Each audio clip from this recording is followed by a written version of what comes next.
One of our favorite secret weapons for problem solving and negotiating is local real estate attorney Brian Lytle. In this series of Get Smart, Brian shares insights on repair escrow.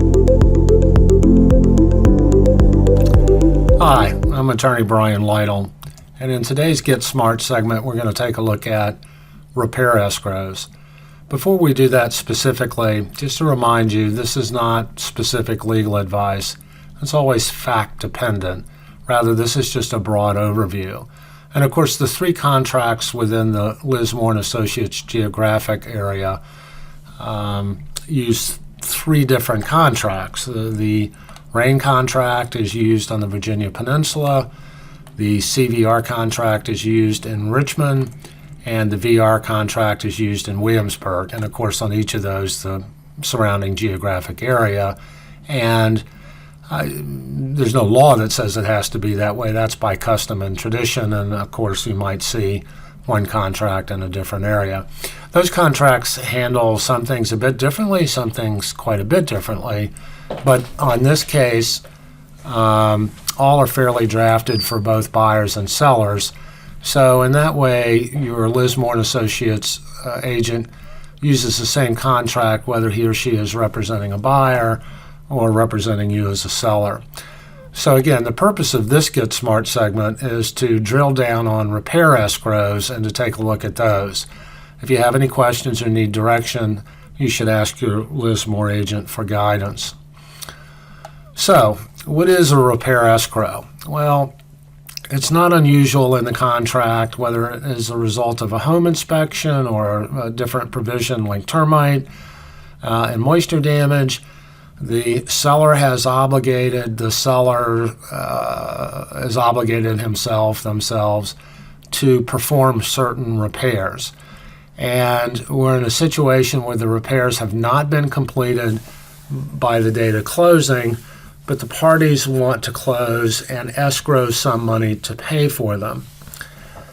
So that's the broad background.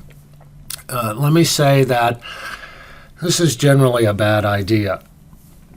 And there are a couple of reasons for that. First of all, if you think about it, whether there's an agreement and money held, if contractors are coming in after the buyer has closed, there's always the risk that there will be additional problems discovered. For example, if there's significant work being done in the crawl space, a contractor would have estimated it based on what the contractor saw, but once lumber's being removed and piers are being worked on, whatever the case is, there's always some risk that there's damage that was hidden at first that now comes to bear.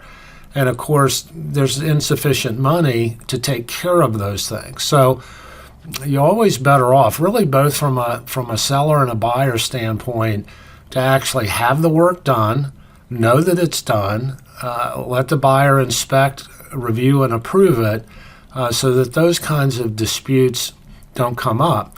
But it doesn't have to be after discovered hidden stuff. Buyer might find himself or herself in a situation where the work was just done very poorly. Well, what do you do then?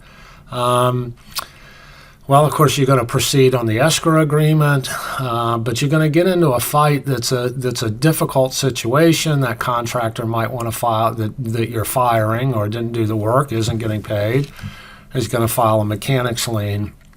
And of course, that's while that at first blush seems to be just a problem for the buyer, the last thing a seller wants to do is to get sued and be dragged into that sort of problem as well. So there's an awful lot of risk in doing repair escrows. But sometimes, both parties, the buyer and the seller, really want to do this. Perhaps the work is relatively minor. There's no great risk in terms of hidden damage. And so under those circumstances, a repair escrow can be done with a couple of conditions. First of all, the buyer's lender has to approve this. You can't do this in secret. It needs to be on the closing disclosure, what we used to call a HUD-1, in other words, the financial statement of the transaction that the lender and the parties approve. And then there has to be a written agreement detailing the terms of the escrow. Settlement agents regulated by the Commonwealth of Virginia, a written agreement is required. And on top, whether it's required or not, it really needs to be done in writing so there are no disputes or issues about what's to be done, when it's supposed to be done, what happens to the money, who holds the money, and those kinds of situations. Look, it's not unusual that some settlement agents, some agents, they kind of want to do this and not tell the lender about it. Everybody just wants to get it done. But that's really not lawful to do it that way. There's the risk that it constitutes loan fraud if it's hidden from the lender, and settlement agents can't turn a blind eye to this. So if you're going to do it, let's do it correctly. And of course, there are always other solutions. One, of course, is to extend the closing until the work has been properly completed and inspected. You can get rate lock extensions if that's an issue. If the seller is the cause of the delay, then perhaps the buyer should and could ask the seller to pay the rate lock extension. You can talk to your agent, your Lismore agent, about the idea of early possession.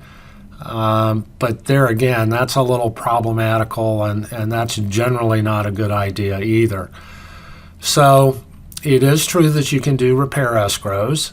It needs to be approved and disclosed and in writing, and make sure that everybody has open eyes and knows exactly what's going on. I would also note, although not on the outline, that generally the escrow amount is 2 to 3 times the amount of the, maybe as low as 1.5, but depending on the work, as high as 3 times, just to ensure that the work is going to get done and to try and cover some of the problems. So that's really the end of the segment. I would strongly encourage you under those circumstances to talk to your Lismore agent, and he or she can direct you from there and help you with that. Thanks, and have a great day. Be sure to subscribe and turn on notifications for our next installment of Get Smart with Brian Lytle.